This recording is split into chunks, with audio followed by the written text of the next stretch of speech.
Shri Kanakadurga జ్యోతిషాలయం phone ద్వారా జ్యోతిష్యం చెప్పబడును.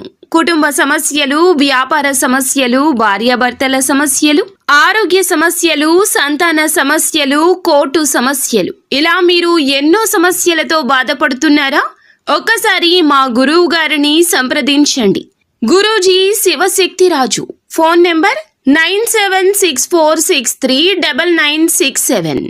100% స్త్రీ పురుష వశీకరణం చేయబడును. మీకు ఎటువంటి సమస్యలు ఉన్నా ఒక్కసారి గురువు గారిని సంప్రదించండి. ఈ రోజున ధనుస్సు రాశి వారి జాతకులు, వీరు మీ కాళ్ల వద్దకు వస్తారు. మీరు వెళ్ళొద్దు, వారే మీ వద్దకు వస్తారు. వచ్చి ఇలా చేస్తారు. మీ యొక్క జీవితంలో ఇది మరపురాని రోజు అయిపోతుంది. ధనుస్సు రాశి జాతకులు, మీ కాళ్ల వద్దకు రాబోతున్న వారు ఎవరు, ఏం జరగబోతుంది, అసలు ఈ రోజున ఎటువంటి ఫలితాలు పొందుకోబోతున్నారు అనే వివరాలు వీడియోలో తెలుసుకుందాము. వీడియో గనక మీకు నచ్చినట్లయితే లైక్ చేయండి. మీ లైక్ మాకెంతో సపోర్ట్ అండ్ ఎంకరేజ్మెంట్ గా ఉంటుంది. ఇక ఆలస్యం చేయకుండా వీడియోలోకి వచ్చేద్దాము. ఏలిన నాటి శని ప్రభావంతో ఈ రాశిలో జన్మించిన జాతకులు ఇప్పటి వరకు అనేక రకాల పడరాని కష్టాలు పడ్డారు. చేయని తప్పులకు నిందలు అనుభవించారు.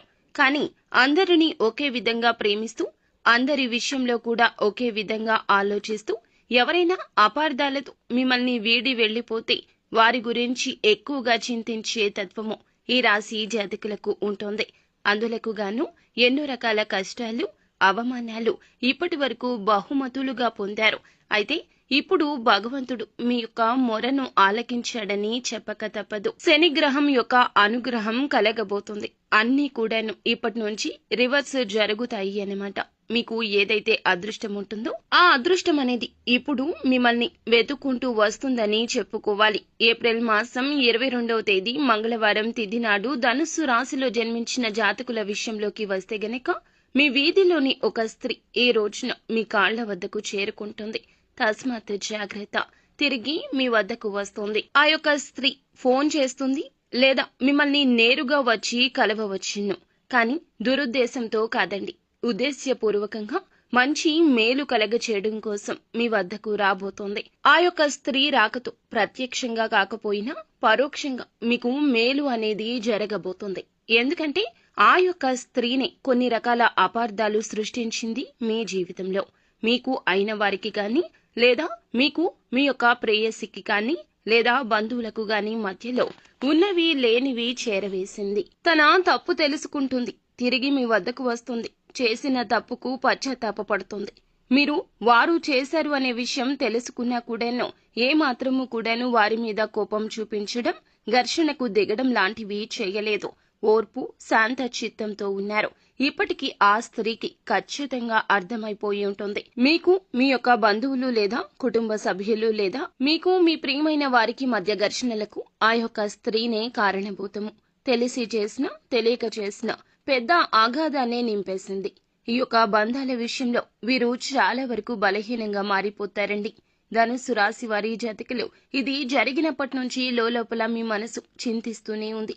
పైకి ఎంతో నవ్వుతూ కనిపించినా లోపల ఈ చీకటి మిమ్మల్ని ఎప్పుడూ అలముకుంటూనే ఉన్నది.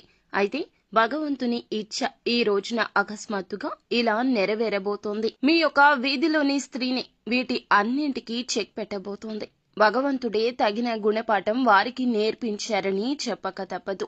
అయితే మీరు చేయాల్సిందల్లా కోపాన్ని, ఆవేశాన్ని కంట్రోల్ చేసుకోవడం ఇక అలవాటు చేసుకోండి. అదేవిధంగా ఎవరైనా ఏదైనా తప్పు చేస్తే పెద్ద మనసుతో క్షమిస్తారు. కానీ కొంతమంది విషయంలో మాత్రం అలా ప్రవర్తించకూడదు. వారి వల్ల మనకి కష్టాలే తప్ప జీవితంలో ఎప్పటికీ సుఖాలు ఉండవు. ఈ విషయం గుర్తుంచుకొని శత్రువులుగా భావిస్తున్న వారిని దూరం పెట్టడం అంటే మాట్లాడకుండా ఉండడం అని కాదండి. ఇక మీ పర్సనల్స్ ఏమీ షేర్ చేయకూడదు. మీకు వచ్చిన అవకాశాల గురించి చెప్పకూడదు. వారిని దగ్గరగా అస్సలు భావించకూడదు. మీరు చేసిన ఈ తప్పిదం ఇప్పటి ఈ కష్టాలకు కారణభూతమని చెప్పక తప్పదు. కావున తప్పు మీ వైపు నుంచి కూడా జరిగింది. కావున ఇక నుంచి కొంచెం జాగ్రత్తగానే ఉండండి. ఇక మిగిలిన అంశాలు చూస్తే, విదేశాలకు వెళ్లిన వారు ఉద్యోగాలు రాక తిరిగి వచ్చే ప్రమాదం కనిపిస్తుంది. అలాగే కొన్ని రకాల కేసుల్లో చిక్కుకునే ప్రమాదం కూడా భవిష్యత్తు రోజుల్లో కనిపిస్తుంది. ఇది మీకు కాస్తంత కష్టకాలంగా కూడా చెప్పడం జరుగుతుంది. మిశ్రమ ఫలితాలు అయితే కనిపిస్తున్నాయండి. ఏలిన నాటి శని ప్రభావం కూడా ఈ విధంగా కనిపించబోతోంది. కావున అప్రమత్తంగా ఉండండి. మీన రాశిలోకి శని ప్రవేశించే సమయానికి మీన రాశిలో ఏలిన నాటి శని 2వ దశ ప్రారంభమవుతోంది.